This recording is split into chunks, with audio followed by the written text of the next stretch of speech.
Washington, CNN. It's been nearly a week since President Donald Trump fielded an extraordinary rebuke from his top economic advisor Gary Cohn, but Trump is still stewing over Cohn's rebuke, multiple sources familiar with the situation told CNN, and Cohn's relationship with the president remains tenuous as a result. The relationship between the two men has hit rocky terrain at a time when the administration has put its push for tax reform on the front burner, a high-profile gambit in which Cohn is playing a central role. The timing of the friction doesn't bode well for the administration's tax reform efforts, but it is also sheltering Cohn from the president's ire. Cohn had criticized Trump's response to Charlottesville by telling the Financial Times that the administration can and must do better in consistently and unequivocally condemning hate groups. But while Trump's boiling frustrations with other top staffers have recently led to a spate of high-profile exits from the West Wing, multiple sources close to the White House said Cohn appears unlikely to share that same fate. One person close to the White House says that while Trump has grown annoyed with Cohn, he has come to the realization that he cannot afford to lose additional top staffers, particularly those with active roles in key elements of his agenda. As a member of the Big Six group of Trump administration officials and Republican congressional leaders, Cohn has been a crucial link between the president and Capitol Hill, working to craft a tax reform proposal that fits within Trump's vision and could earn broad GOP support.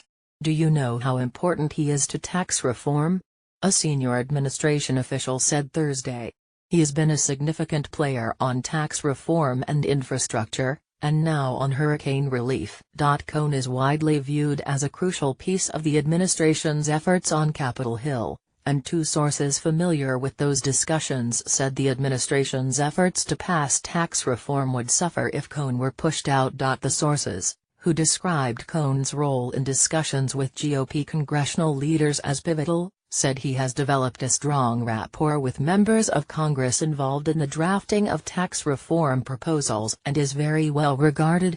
He is just a heavyweight in these meetings, said one source, who added that members of Congress are attracted to Cohn's handle of the issues and his candor.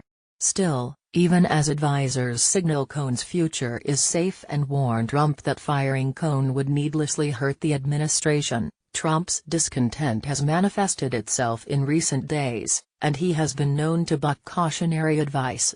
Even as he prepared to leave for Springfield, Missouri, to make his opening pitch to the public on tax reform, Trump grumbled privately about Cohn, making clear he was still annoyed with his top economic advisor's criticism of his Charlottesville response.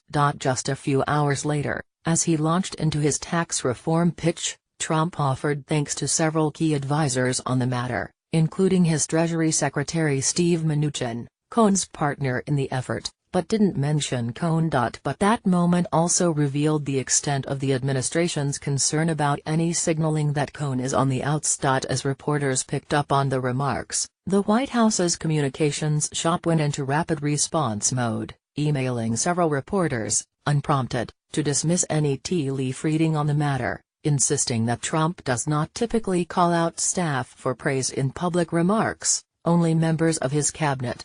But that explanation flew in the face of Trump's praise for two members of his staff in those same remarks, his chief of staff John Kelly and daughter Ivanka Trump, a senior advisor. White House Press Secretary Sarah Huckabee Sanders echoed those talking points and dismissed any questions about Cohn's fate on Air Force One's return leg. "Look, Gary is here. The president is here.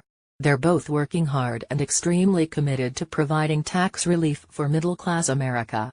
The president has made very clear this is a top priority for him, for his administration, and Gary is one of the people leading the charge in that effort for him and will continue to do that," Sanders told reporters. Cohn's comments to the Financial Times came in the wake of reports that he was fuming over Trump's suggestion that both white supremacists and counter-protesters shared blame for the Charlottesville violence. He told the Times he considered resigning from the administration. Sanders acknowledged that Cohn has made his concerns known to Trump before the interview, but insisted they remained in regular contact and suggested the relationship had not soured. "The president, as I said, and Gary, have spoken many times. Gary has not held back, Sanders said. But Trump's frustrations with his top economic advisor don't just date back to Charlottesville. The president has also found himself in